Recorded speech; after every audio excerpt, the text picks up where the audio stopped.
Primer contacto del año. Feliz año nuevo, Marcelo querido. ¿Qué tal, Marcelo? Muy buenos días. Igualmente para ustedes, Marina, Pablo, ¿qué tal? Para todo el equipo, todos los amigos televidentes. Feliz año 2025, ¿cómo andamos? Igualmente para vos. ¿Cómo arrancaste? Bien, bien, gracias a Dios, en familia, lo que uno siempre pide, siempre con buenas energías renovadas. Espero lo propio por allí y con temperaturas agradables, porque a pesar de que estamos en el pleno invierno, en estos instantes, fíjense en ustedes, a las 2:30 pasadita de la tarde, 3 menos 20 de la tarde, estamos con 13 grados centígrados, a pesar que se nos nubló un poco la jornada tras una mañana hermosa de sol, en gran parte de Roma. Claro, una vez más vamos al tema, digamos, ustedes con frío se entienden más ciertas pautas culturales de comida, ¿no? Por acá con el calor que tenemos y estamos con... Calorías y calorías. Por supuesto. No nos hacen falta, pero las comemos igual. ¿Cuál es el alimento más tradicional por allá? Bueno, acá en Italia, por ejemplo, se acostumbra mucho a comer pescado.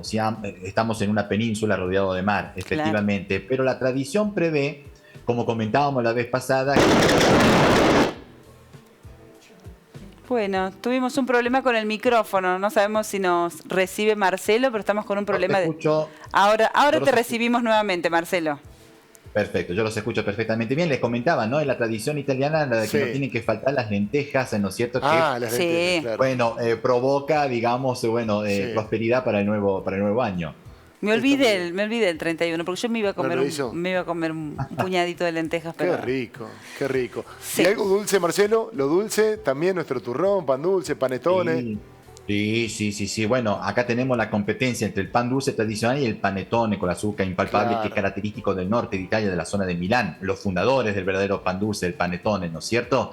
Sí, se consume muchísimo durante todo el periodo navideño, todo el periodo de las fiestas de fin de año, absolutamente, tanto para Navidad como para Año Nuevo. Le voy a hacer una pregunta porque surgió en mi familia y Marcelo me va a disipar la duda.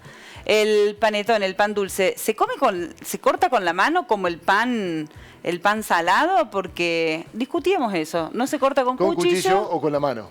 Se corta con la mano. ¿Cómo lo comen allá? A ver, digamos, el pan dulce se corta en rodaja para poder servirlo en la mesa, evidentemente. No ¿cierto? Se pellizca, y después, claro, cada uno come con la mano, efectivamente, la porción pero no se corta con la mano. Bien. No, por lo menos en Italia no. No, bien, bueno. Vamos a meternos en la realidad, la agenda que tenemos, que habla de, por ejemplo, los datos de este cierre de año y comienzo del nuevo. Marcelo. Sí, bueno, por ejemplo, acá hubo muchas medidas de seguridad en toda Europa, para ser honesto, para recibir el nuevo año, porque nunca faltan los altercados, los hechos de violencia. En Italia no nos podemos quejar demasiado. Hubo, fíjense en ustedes, 3.700 agentes en todo el territorio nacional, 1.000 solamente aquí en Roma, sobre todo por razones, del jubileo católico, que está atrayendo muchísimos peregrinos de todas partes del mundo. Pero no se informó de graves incidentes, salvo la intervención de los bomberos para poder apagar incendio causado por el estallido de los petardos y el lanzamiento de fuegos artificiales.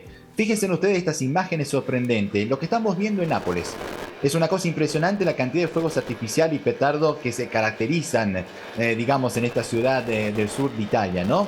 Pero, los problemas sí los hubo en Francia. En Francia, 420 personas fueron detenidas en diversos incidentes, altercados, que se saldaron también con 984 autos quemados, aunque parezca mentira. Fíjense en ustedes la modalidad de recibir el nuevo año, quemando los autos estacionados afuera, en Francia. Y hay una ciudad francesa al límite con Alemania, que es Estrasburgo, donde desgraciadamente murió un chico de 15 años atropellado al cruzar la calle en las primeras horas de este año por un vehículo que se dio a la fuga, ¿no? En Francia hubo más medidas de seguridad, 90.000 policías y gendarmes en todo el territorio nacional, 10.000 son en París, porque ustedes saben mejor que yo que Francia siempre está siendo amenazada por ataques terroristas, ¿no es cierto? Claramente. Bueno, le contamos a la gente de paso que ha sido muy impactante lo que ocurrió en Estados Unidos, en Nueva Orleans, con este ataque terrorista que dejó 15 muertos, ¿no? Se suma a lo que habías comentado vos también, de Berlín. Ese debe ser evidentemente un foco de preocupación para las autoridades. No, totalmente. Hubo enormes repercusiones. Todo el mundo ha condenado acá ese atentado en los Estados Unidos. El principal aliado que tiene Norteamérica, el premier británico Stammer, y otros mandatarios como Emmanuel Macron. Ustedes saben que New Orleans tiene una relación de afecto con Francia, ¿no es cierto? Sí. Efectivamente. Y también Giorgia Meloni, entre otros líderes, inclusive el Papa Francisco, que ha enviado un mensaje del Vaticano para solidarizarse con los heridos y para expresar su cercanía y su plegaria, digamos, a los familiares de la víctima. Sí. El Papa que vuelve a poner el dedo en la llaga de uno de los problemas, me parece, más importantes que tiene el mundo, aquellos espacios de poder, los que financian el Fondo Monetario, por ejemplo, y las deudas con los países pobres, que claramente se meten en la calidad de vida de sus habitantes. También ahí estuvo el Papa y hablando de eso. Sí, porque cada 1 de enero, Marina, Pablo, queridos amigos, la Iglesia Católica celebra, por supuesto, la solemnidad de la Virgen María, Madre de Dios, y estamos viendo las imágenes de la primera misa presidida por el Papa, acá en la Basílica de San Pedro. Pero desde 1968 también se celebra la Jornada Mundial de la Paz, por iniciativa del Papa Pablo VI. Pero claro, este año coincide, como recordábamos recién, con el jubileo dedicado a la remisión de los pecados, y por eso el Papa Francisco comenzó este año, el 2025, pidiendo en todo el mundo que se practique el perdón, comenzando por parte de los gobernantes más poderosos del mundo, ¿no es cierto? Que comienzan a dar el ejemplo los que tienen mayores responsabilidades políticas. Porque, ¿qué decía Francisco? Que el jubileo pide traducir esa remisión de los pecados en el plano social, para que ninguna persona, ninguna familia, ningún pueblo, decía Francisco, sea aplastado por las deudas. Y por eso él animó a los gobernantes de los países de tradición cristiana, queridos amigos, a dar el buen ejemplo, cancelando o reduciendo por lo menos lo más posible las deudas de estos países más pobres, ¿no? Esas fueron las primeras palabras pronunciadas del Papa Francisco, digamos, en este 2025, y en la homilía de esa misa, aparte de volver a hacer un llamamiento por la paz en el mundo, recordando que con las guerras no hay ganadores, solamente hay perdedores, pierden todos, pidió cuidar la vida, desde la concepción hasta su final natural. Fue una nueva condena del Papa al aborto y a la eutanasia, y no es casual que él haya lanzado este mensaje el 1 de año. ¿Por qué? Porque en esa misa estaban presentes todos los embajadores de los países que mantienen relaciones diplomáticas con la Santa Sede, ¿no es cierto? Esperemos que este pedido no caiga al olvido, por supuesto. Ojalá, ojalá. Bueno, y en el caso de Italia, su presidente Mattarella con un mensaje para los italianos, pero también para el mundo. Contanos, Marcelo. Totalmente, Marina. Te agradezco que hayas subrayado el presidente de Italia, porque muchas veces cuando hablamos de políticos italianos hablamos de Giorgia Meloni, de la Premier, elegida por el pueblo. No, acá estamos hablando de Sergio Mattarella, que es una persona amada por el 99,9% de los italianos y por todos los europeos, porque es una persona realmente, inteligente, amable, neutral, objetiva. ¿Cómo será que este discurso en cadena nacional, y ahí lo estamos viendo en pantalla, efectivamente, ha sido aceptado por el oficialismo y la oposición? Bueno, él pidió que se cumpla la esperanza durante este 2025 de lograr la paz mundial, basada en el respeto entre las naciones y los seres humanos, ¿no es cierto? Lo que sí él condenó, y no le quito más tiempo y me quedo a disposición de ustedes, condenó el gasto de armamentos que hubo durante el año pasado, que fue mucho mayor, fíjense en ustedes, a los fondos destinados a la lucha contra el cambio climático.